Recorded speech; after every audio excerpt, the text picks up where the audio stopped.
sosok Sugondo ini orang yang jasanya sangat besar, tapi seperti hilang dalam sejarah dan banyak orang tidak tahu kiprahnya. Padahal beliau ini ya harusnya sekarang sudah jadi pahlawan nasional, tapi kan sampai sekarang belum jadi pahlawan meskipun berulang kali diusulkan gitu. Belum jadi pahlawan nasional. Waktu Bu Khofifah Menteri Sosial itu sempat ada wacana, tapi beliau kan akhirnya pindah jadi gubernur ya, pindah kerja. Nah, Sugondo ini adalah anaknya mungkin ya pejabat lokal ya. Dia orang Tuban.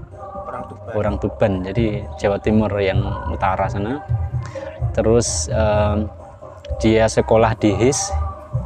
HIS itu kayak setara SD 7 tahun, lalu meneruskan ke Mulo. Mulonya di Surabaya. Dan ketika di Mulo dia itu ngekos di rumahnya Hasokar Aminoto. Salah satu teman kosnya itu adalah Bung Karno. Cuman bedanya kalau Bung Karno ngekos itu di HBS sekolahnya, kalau Sugondo sekolahnya di Mulo. Jadi Mulo itu SMP yang hanya 3 tahun. Kalau HBS itu SMP SMA jadi satu. Waktu itu berapa tahun ya itu ya HBS itu? 5 tahun atau berapa?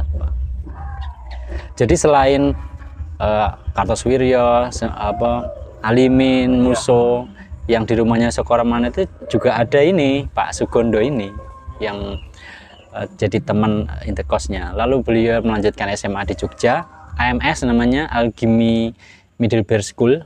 Jadi setingkat SMA. Jadi dulu SMA di Jawa itu hanya ada beberapa saja loh.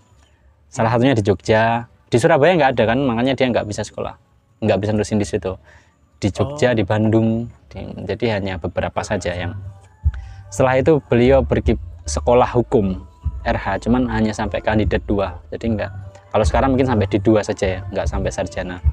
Jadi alumni sekolah hukum RH di Batavia, Jakarta.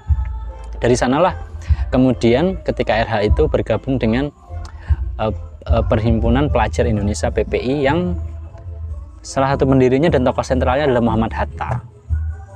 Muhammad Hatta ini termasuk tokoh yang mengkritik adanya kelompok pemuda berbasis kesukuan. Waktu itu kan ada Jong Java, ada Jong Sumatera. Jadi bikin organisasi yang umum dan dan organisasi pertama yang memakai nama Indonesia. PPI karena dari ada bahasa Belandanya ya, nanti dicari ya.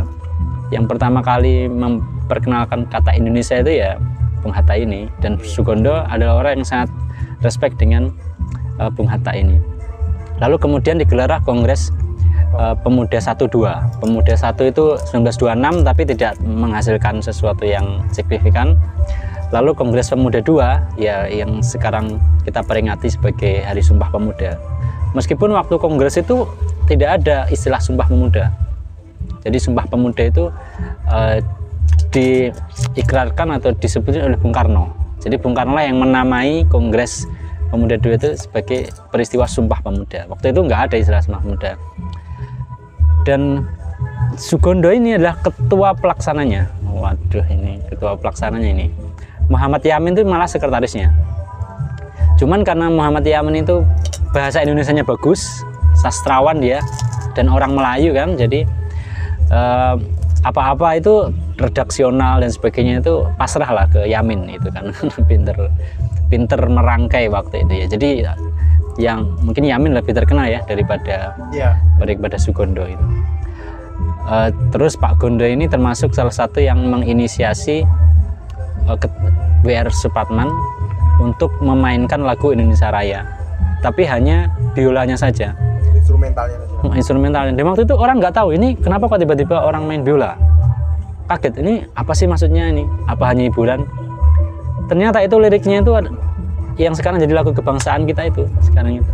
Nah waktu itu ketika W.R. Supratman itu memainkan biola itu nggak ada yang ngeh sama sekali kalau itu lagu Indonesia Raya loh, karena itu visinya Pak Sugondo untuk menjadikan ini lagu kebangsaan. Karena waktu itu kan Sumpah Pemuda itu hasilnya satu tanah air, satu bangsa, dan bahasa persatuannya adalah awalnya bahasa Melayu tapi sepertinya kurang pas, akhirnya diganti bahasa Indonesia. Padahal waktu itu 1928 bahasa Indonesia itu belum ada bentuknya itu.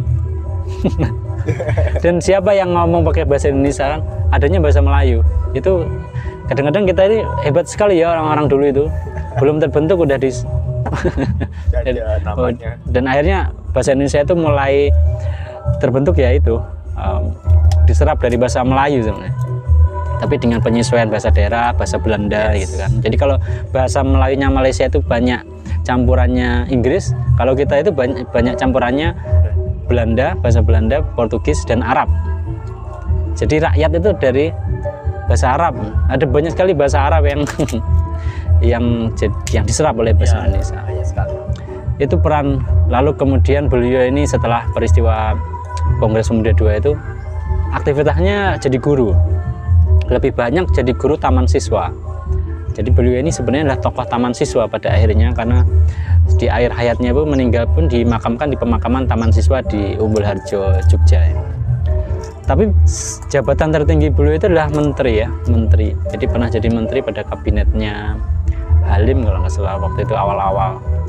Dan beliau memutuskan resign atau berhenti dari dunia politik sama sekali di usia 46 tahun. 46 tahun. Sangat muda sekali itu. Iya. Sampai dicari-cari Bung Karno, kan itu kan teman kosnya. Oh. Ini Sugondo mana? Tolong panggil, akan saya kasih jabatan. Nah gitu. Tapi dia menolak, dia nggak mau. Dia memang udah pengen berhenti dari dunia politik waktu itu.